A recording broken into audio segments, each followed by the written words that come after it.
most doctors are kind of passionate, about their industry. They're dental nerds and they want to know more about dental. And most of them enjoy learning. So I think it's about fostering an environment where that encourages that learning. And I think most folks will gravitate towards that. Like the analogy I'm thinking of, it's like, it's not difficult to push a frog into water, right? It's their kind of natural habitat. All you got to do is just point them in the right direction. All right, welcome back to another episode of the Dental Economist Show with me, Mike Huffaker. Today, I'm very excited to have on the show Lane Theriault. Lane is the CEO and founder of Independence Dental Services, which has now grown to over 50 affiliated practices in the 4 years since its inception.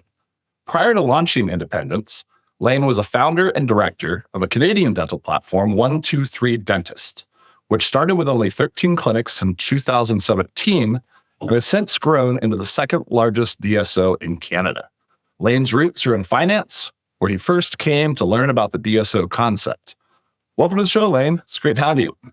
Thanks for having me, Mike. I'm excited to be here. Yeah, I've gotten to know you a little bit over the past couple of weeks, and I heard some of your story and was really excited to have you on the show to share some of that. I've also learned that you're a much better shuffleboard player when money is on the line. Well, I would imagine that probably holds true to many things in life. So anyhow, thank you for joining. To get started today, can you share a little bit about your path that took you from banking to 123 Dentist and then ultimately to Independence?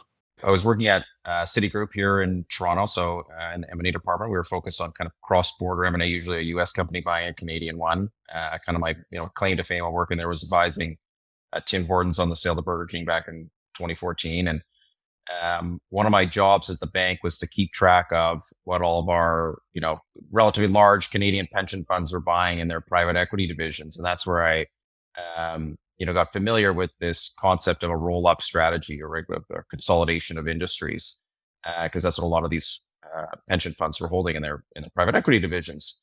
And, that's where I had the idea that, maybe a guy like me who knew something about acquiring businesses might be able to go and, build one of these platforms out of its constituent parts and, find a home with a private equity investor. And, that'd be a way to create some, walking around money for myself. So I really did not know what industry I wanted to be in. I kind of looked at like everything under the sun. We looked at daycare centers. We looked at property management companies and a whole ton of healthcare. And eventually out of frustration one day, he sat down and just took out a blank piece of paper, and all across the top of the piece of paper, I wrote, all of the characteristics I was looking for in my ideal roll-up industry. And then on the left side of the page, put all the different industries I had looked at and just kind of drew a little matrix. And in each box, with what little I knew, I put, a 1, a 2, or a 3. And, added them all up, and all the healthcare stuff did really well, but dental was sort of this clear standout. And that was the day I made the decision to go into dental. So that's kind of how it started. Did an analysis. You decided that dental was the place to be. So what happened next? How did 123 Dentist come about? I started looking for I want to typing into Google, I want to buy dental clinics, right? And what came up was this broker in Canada, this fellow named Tim Brown. Tim was having an event at a golf course, and it's one of these things where if you're a doctor, you go and you can meet an accountant and a lawyer and a banker, all the things that you would need to have in place to buy a clinic, right? And so I show up there with my suit and tie on, Mr. Banker, and Tim Brown, basically within 10 seconds of me walking in the door, says, like, who the heck are you and what the hell are you doing at my event? And knew that I did not belong. And so I started telling him what I wanted to do. I said, I want to buy dental clinics. And he says, oh, you mean like Dental Corp? I didn't even know what Dental Corp was. But I said, yeah, that's right. And he says, well, listen, we're not going to talk here. Let's, come meet me at my office. So I ended up going down to meet Tim Brown at his office and told him what we were doing. I think he was trying to sniff out whether we were the real deal or not. Eventually put me on to this fellow named Howard Rocket, Dr. Howard Rocket. And he's called Howard when we were in the meeting. He says, I want you to meet these guys. And Howard had had a stroke earlier in his life. And so he was paralyzed on one side of his body. And, he kind of warned us that, you got to go and meet him, where he lives. And that's where you can, if you can get past Howard, I'll consider working with you. And so eventually we end up going to meet Howard at this restaurant right by his house. And kind of gave him the pitch, and he was sort of nodding politely along the whole way, and thinking like to myself, like, we're not getting through to this guy. And at the end we sort of say like, well, what do you think? And he says, oh, I get somebody like you comes up here every month trying to do the same thing, but I think you guys might be the first ones who could actually pull it off. And so I said, oh, okay, wow, that's great, but says, but I don't work for free. I want a retainer, so you got to pay me $10,000 and I'll introduce you to all the people that you need to get the deal done. We leave this meeting sort of scratching our heads with with Howard telling us he needs this $10,000 retainer, thinking, am I getting hustled here? What should we do? And eventually make the decision that let's just pay the guy and see what happens. Right? It's not gonna change my life. And sure enough, paid him, and he started opening up a lot of doors for us, and kind of got us into connected with the right lawyers who knew how to do all the structuring, connected us with some doctors who ended up being some of our first deals. And one of the folks he introduced me to was Amin Shivji, who is the current CEO of 123, and the group of practices he had out west in Vancouver had the 123 Dentist brand. And eventually when we sort of combined what we were doing with what he was doing, and thought it made sense to kind of keep the brand that he had originally established. And that was kind of the genesis of 123. And we called it kind of the launching of the national platform when we all got together. And so the whole thing took quite a while. It was, we had 13 deals kind of to corral all at once, which took some time. But eventually in the summer of 2017, we closed on that transaction.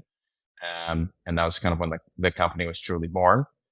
And then from there, we continued to add practices quite regularly over the next couple of years. It was a really good time to be in business. Like, dental practices were still going for relatively cheap. The financing environment was fabulous. And so we really had the wind at our back. And that's how we got it up to 70 practices over the next 2 years, almost 2 years to the day, which coincided with the sale to the Peloton Capital guys. So that was our first kind of institutional investor into the platform 2 years later. What are some of the things that you attribute to the rapid growth that you saw? I mean, to grow to 70 in that short period of time, was there a particular strategy that was that turned out to be very effective? Was it the leadership team? Was it how you just approached M&A? Anything in particular that you can kind of put your finger on that really led to that success? Well, yeah, I do. I think, like, before I say that, I think we had timing was really good because there was really only Dental Corp as a big aggregator in Canada before that. So we were the first kind of, large, real alternative to show up. But, we knew that we couldn't just copy Dental Corp and beat them at their own game, right? If we did that, they were going to clean our clocks. And so we had to differentiate from what their offering was. And the one thing we noticed out of the gate was that doctors still really wanted to kind of own a piece of their practice. And Dental Corp didn't offer any minority ownership. Like, they bought 100% of the practice and that was it. So that was kind of the big differentiation that we had was, listen, you can continue to own. And by the way, maybe you've got an associate that you promised you would sell him a piece. Well, that we can still accommodate that, and you can still be a part of our network. And so it made us, quite different from the other offering of Dental Corp, and allowed us to provide an alternative to them that was viable and kind of compete for a different part of the market that they weren't really necessarily able to get at. So you had a successful exit, and a few years later, fast forward into 2020, and you found independent dental services in the United States. Can you share a little bit about the decision to come into the States and kind of your desire to get back on the saddle and do this again? After we did the Peloton deal, like, I was still very bullish on the company and continue to be a big shareholder. But I also had just had like a win in dental, and so I thought it made sense to stick with the space. But didn't really make sense to compete with my former colleagues in Canada, and so that's what kind of gave me the idea that maybe going stateside was a good way to kind of get everything I needed, right? Not compete against myself, and also kind of be able to stay with dental. And so, yeah, I started knocking on doors down there late 2019. I think like the Dykema conference was just right around the time we had completed the sale with the Peloton guys. So I ended up down there, and that's where I met a bunch of those folks and kind of started my journey in the US. And I had again, kind of luck what was with me. We, having run the process where we got Peloton, and the second highest bidder was a US based private equity company. And the guy running the deal was younger guy, kind of same age as me, and we just sort of hit it off and became friends. And he was a little disappointed he didn't get to do that deal. But I said to him, hey, if I did this again, in the U.S., would you back me? And he said, yeah, I would. So he wrote me a really nice letter, on their corporate, letterhead, the basis saying, we really like Lane and we're backing what he's doing. And, that I was able to kind of take that down to the US and show that to, a lot of the broker community who, were sourcing the deals for me, and get some credibility kind of right out of the gate that they knew I had financing and I was the real deal. So the whole story really tied in nicely. And so I was able to put together a group of practices very kind of similar to what we had done in Canada, and you started working through the closing just in time for COVID to kind of pull the rug out from under me. So my friend at the U.S. private equity group said, Lane, I really love you, man, but we're not going to be able to do this deal anymore. So I was kind of left with a whole bunch of practices, eagerly awaiting to close and no capital to do it. So I spent, pretty much the entirety of 2020 on the phone with private equity guys, trying to get my deal done. Had a false start with one guy who kind of sold me, told me all the things I wanted to hear, but really didn't necessarily have the ability to deliver. And I actually ended up connecting with a group, an investment bank that really specialized in dental, a group called Logan and Growth Advisors, who really did a fantastic job and kind of helped me out when I was in a pinch. Like I was running out of time. We had to close by the end of the year. Like back then, Biden was not yet president or not even president elect. And a lot of folks are worried that he was going to get in and raise capital gains taxes. And everybody wanted to kind of close in the year 2020. So there's a huge amount of pressure to close.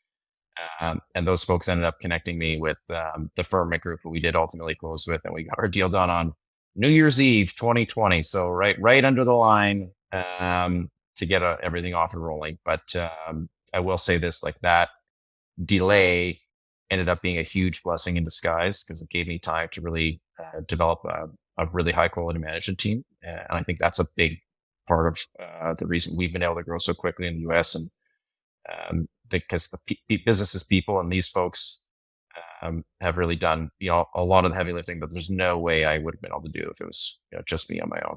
We talked a little bit about the differences between the dental space in Canada and the dental space in the United States. You shared like pros and cons of each. You have a really unique perspective of having been so closely involved in organizations on both sides. I think I kind of got a little bit slapped in the face coming down to the US, realizing just how different it was. So in Canada, contrary to kind of the common perception of Americans have of dental in Canada, it's not like a government paid. There's actually very little government paid. There's no real kind of Medicaid equivalent up here. It's pretty much all fee for service, and there's no real PPOs. Like the insurers just sort of pay the fee guide, and they pay very promptly, and everything's sort of digitally connected. Writes back to the PMS, and we don't really have RCM divisions up here. You don't really need it. It's all sort of seamlessly integrated here, and you get regular price increases from the colleges that the insurers just sort of take. So much easier backdrop, and typically tend to have like higher margins here because our collection ratios are higher. Like a bad collection ratio in Canada is like 95%. That would be really bad. You regularly see kind of 98, 99, right? Whereas 95% of the US is best in class.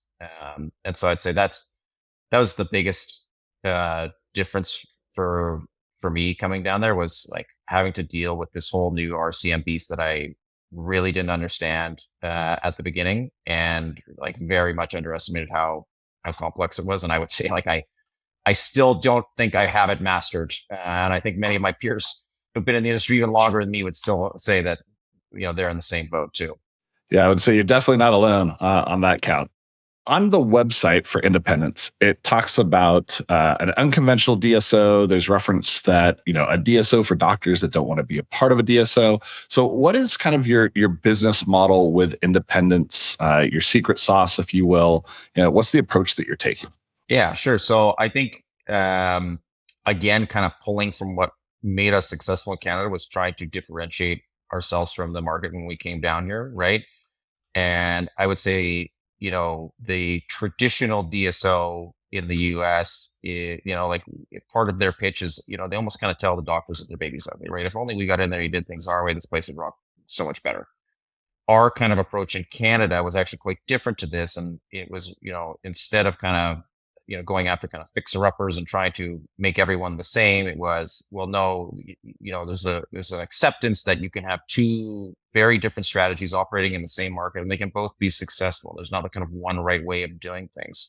And so our vision was to instead partner with successful doctors who kind of already had it figured out and kind of let them keep doing what has always made them successful, right? And so with that implies a very high degree of autonomy.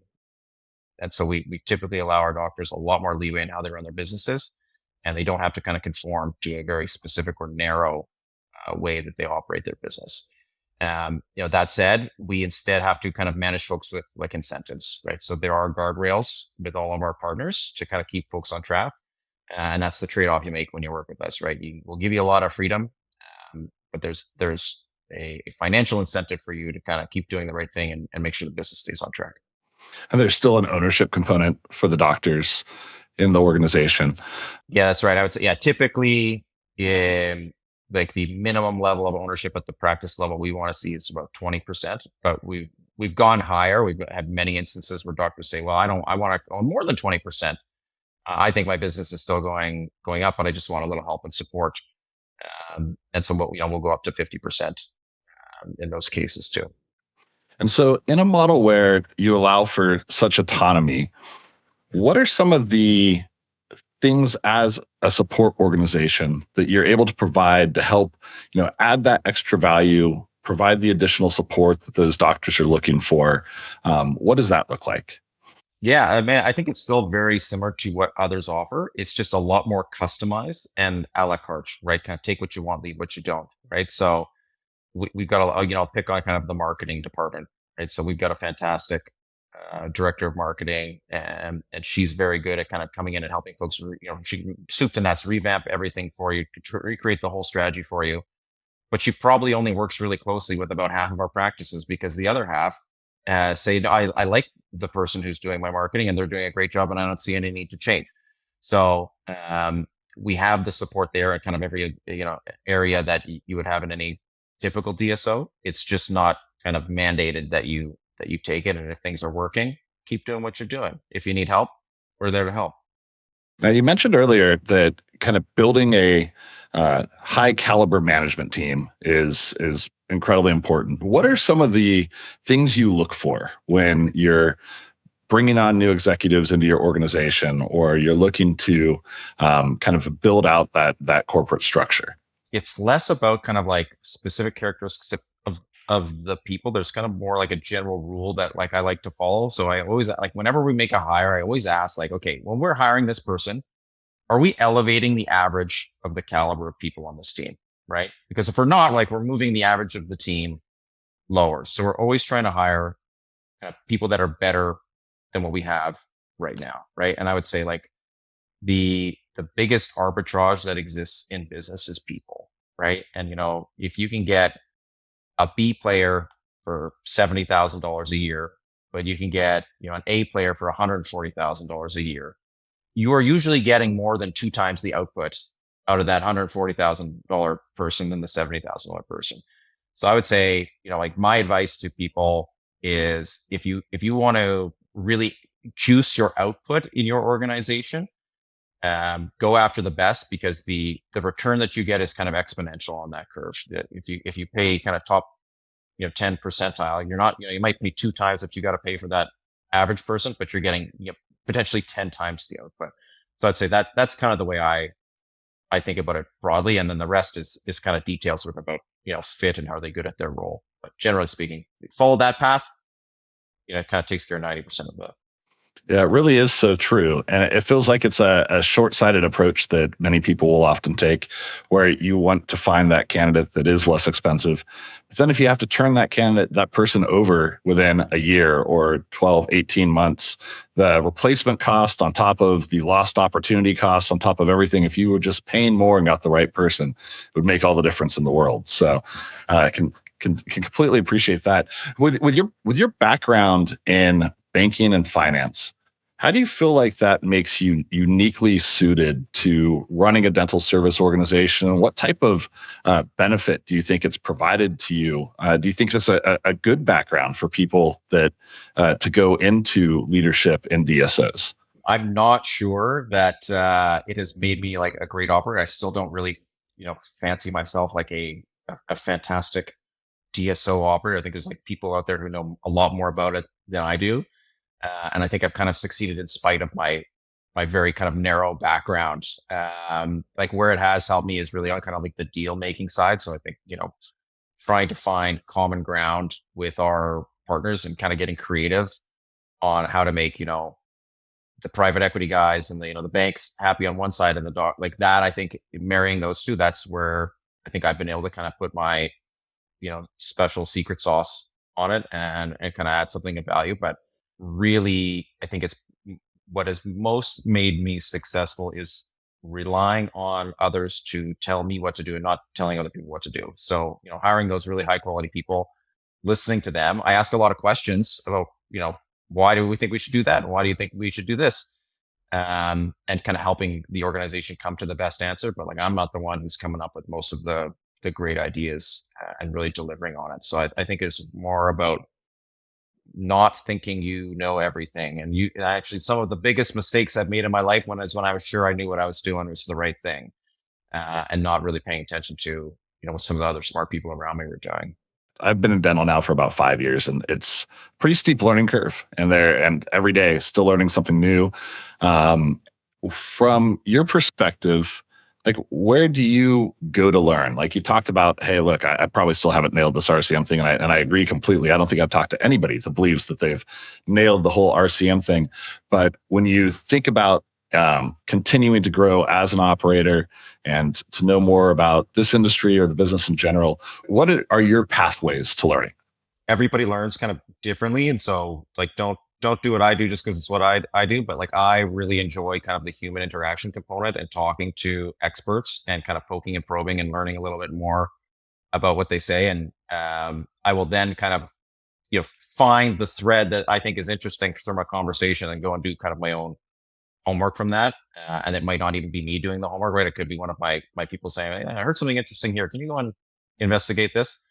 But I think that's kind of the way I like to do it because you just, if you're only reading, articles online, like you don't get a lot of context, you don't get that interaction to kind of get a deeper understanding. So for me, it's really about kind of just talking to as many experts as you can and having that dialogue.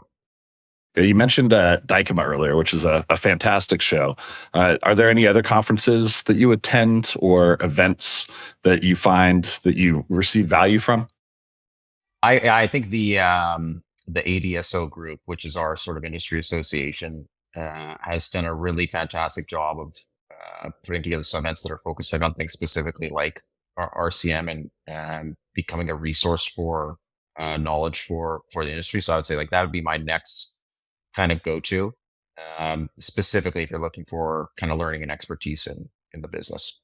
I want to go back to the inception of independence again. I was just kind of reflecting on the fact that, you had mentioned that it was right before COVID. You talked about kind of the challenges that were taking place with you securing the funding and the finances that you were able to get the signature and close the deal. That I think the last day, the New Year's Eve of 2020, and then COVID did come, and COVID kind of hit, and so like when you think back over that like 4 to 6 month stretch, like I sometimes think about the really difficult times that we go through and then like how they ultimately end up changing us and I think ultimately making us stronger. But did you perceive during that time, was there ever worry that like this just isn't going to happen or this business is just not going to get off the ground? Are you kidding me? Yeah, like there was like definitely some dark days, peak stress. I mean, that's I at the end of the day, I consider myself an entrepreneur, and like that is the entrepreneur life. The highs can be really high, but the lows can be really really low as well. So for sure, but I tend to be like more persistent than even like logic really should dictate, right? I just keep pressing on. I'm going to keep pressing on until like literally there's no more money in the bank account. And like, my wife says you need to go get a real job. Like that will be the moment where I'll finally throw in the towel. Like even if, things haven't been going my way before that. So yeah, I think like persistence has certainly paid. And I would say that, there were dark days in the 1, 2, 3 days when we were getting started as well, where it didn't look like things were going to go through. So that has been a persistent theme in anything I've done. And that you kind of got to go through, that dark valley to come out the other side if you're going to reap the rewards. And if you think back to 2020 and to COVID, was there a moment where you kind of realized, like, you know what, we are going to be okay? Because there was so much uncertainty for such a long period of time. There were practices that were being forcibly closed before they were able to open up for just kind of what was deemed essential procedures. And it was just very uncertain as to like what that was going to look like moving forward. Was there like something that you could point to finger where where you had the confidence where you're like, you know what, this is going to be all right. Like we're going to get through this. Or was there always just the notion that dental is essential and you're going to have dental? And if we can just continue to plow forward, we will get to the other side. I don't know if it was like a very specific moment, but I could see, right, we were, we hadn't acquired any of these businesses yet, and we were, monitoring them every month. And I had one of the doctors at the end of every month, literally the first of the month, he'd send me his results for the prior month, right? He said, look how great it's going, right? So I'm looking at these results and I'm going, okay, look, things are good, but like on the other hand, nobody kind of wants to loosen the grip on the purses yet and make these investments, right? And I just knew like that had to break at some point, right? And for me, it was really just about like, am I going to have enough time on the clock to have that unthaw and get through it? So I wish I could point to like a specific moment. I don't think it was like that, but it was just like, a constant trend of things getting better and better on the operating side. And then I just, you can't have this and not have the other. And I knew that it was only a matter of time until things turned around. Yeah, it seems over the past couple of years that M&A generally slowed down. Though, if you look at the success that you've had at Independence, you've still been incredibly successful at acquiring new practices and affiliating with new doctors. A lot of the reason for that has been the high interest rate environment. Money is expensive. It doesn't seem like valuations necessarily shrunk in accordance with the cost of the money. As we kind of just got our first interest rate reduction recently, and you look towards the future, do you anticipate an acceleration of M&A again? Do you think it's going to go back to the levels where it was before? And if so, like how soon do you foresee that happening? I a little more like tepid on my view of kind of the future here. I think the reason we saw such robust pricing in kind of the 2021, 2022 years, and you could even say that's a continuation of the kind of the pre-COVID trend, 18, 19, a lot of money came into the space, right? Like the stat that everybody was throwing around when I was, starting my business was, there's 100 private equity backed DSOs in the country, right? And when there's that many participants, like if prices are going to go up, right? And I think there was this kind of land grab mentality with a lot of folks, which just like buy anything, pay whatever, and like we'll worry about the fallout later because we're, it doesn't matter if we're paying 10 times, we're going to sell these things for 14 times, right? And that 14 times assumption turned out, to not hold in the long term, right? I think there's very few platforms that could, get that today. And yeah, a lot of debt that was cheap and now no longer is cheap. And like, let's not forget, the effect of inflation, like in many of our businesses, like you are taking a fixed price and your costs have gone up. So you're getting squeezed on margin, you're getting squeezed on, interest rates. And that has washed out a lot of folks, right? Like I don't think any of us know the exact stats, but, some folks in the industry that I trust and respect, tell me it's anything from like half to a third of those 100 private equity backed DSOs were in some kind of technical default or a full default, and the lenders own them now. So that's taken out a lot of participants from the market, and I think we are actually seeing, like, at least from my vantage point, like pricing has come down, and we're able to be a lot more kind of thoughtful and slower in our approach. Before it's kind of like a big rush to get in because if you didn't go, the guy beside you was going to go, and we're getting a lot more time to kind of really get to know our partners and make sure we're making, the right decision. which I think is almost more valuable than getting like a good deal, getting a low price, right? Is having certainty around the transaction. So that has made our lives easier and gives me like a lot more confidence in kind of our ability to grow kind of sustainably into the future.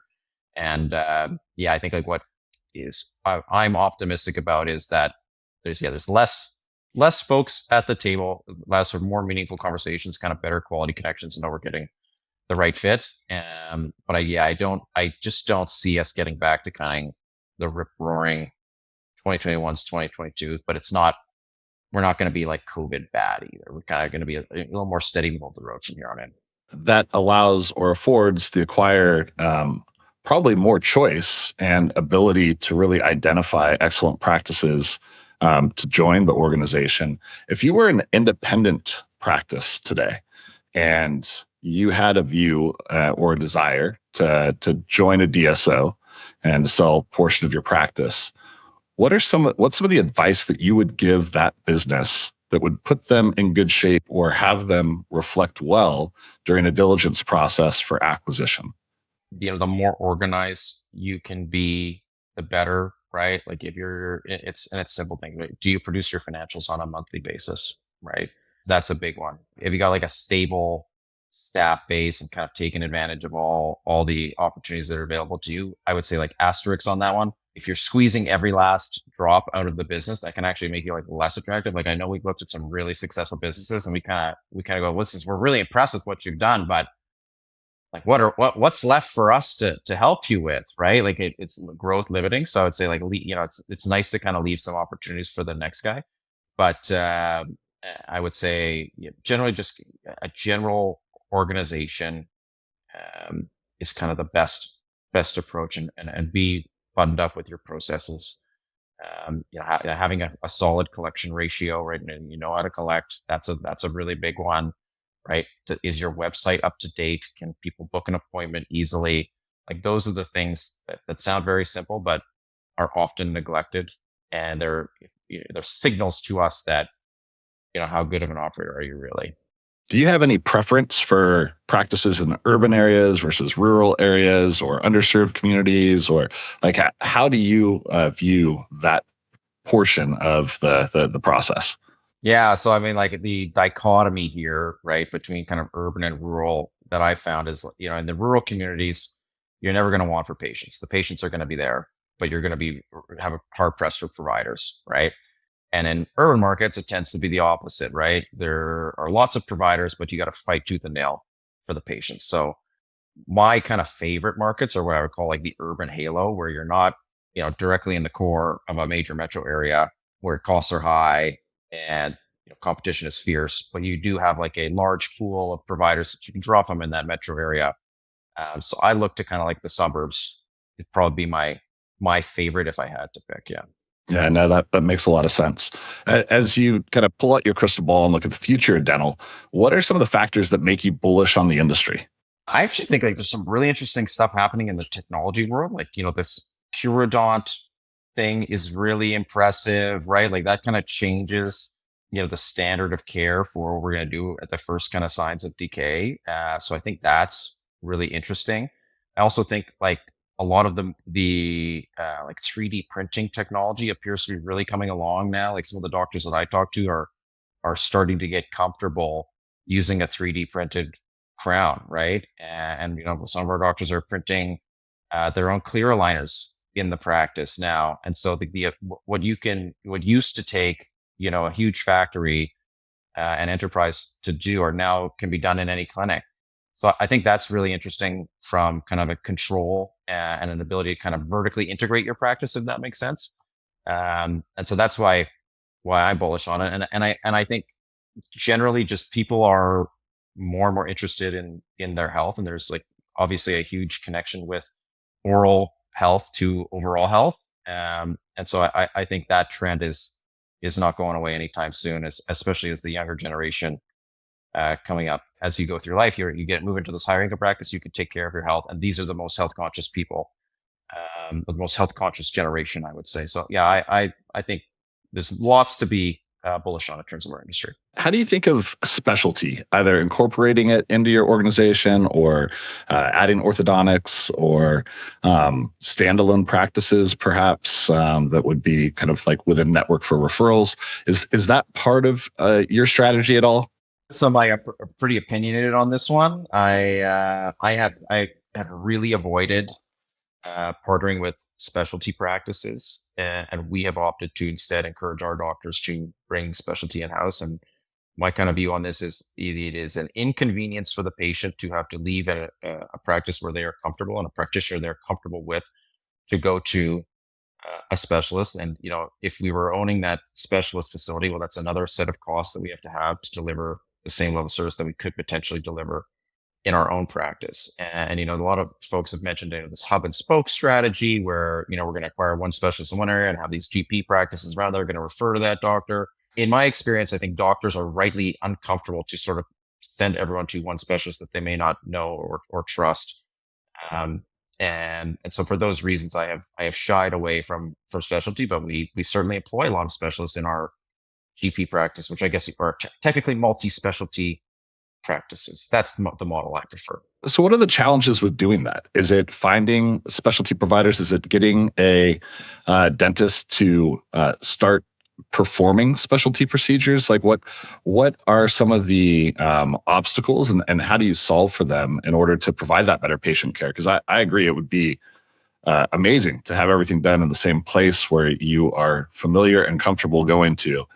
Plus, the referral process for most people is terrible. I had to get a crown a while ago, and it was like, hey, here's a piece of paper. You need a root canal. Go call these people and schedule this appointment for something that you really don't want to do anyways. And like, we're not going to have any more part to play in this. And like, good luck to you. And hopefully we see you back to put the crown on afterwards. I was like, what? This is a ridiculous process. But, when you're looking to bring more specialty in-house, how do you go about it? Yeah, I'll definitely, I take your point. It's easier said than done, right? I mean, the facilities are not always set up in a way that allows you to do that. You may not have space, right? Getting a provider to come in, once a month to do the wisdom teeth, for example, right, is asking a lot for somebody who would prefer, why wouldn't I just go work at this specialty clinic where I can work day in and day out?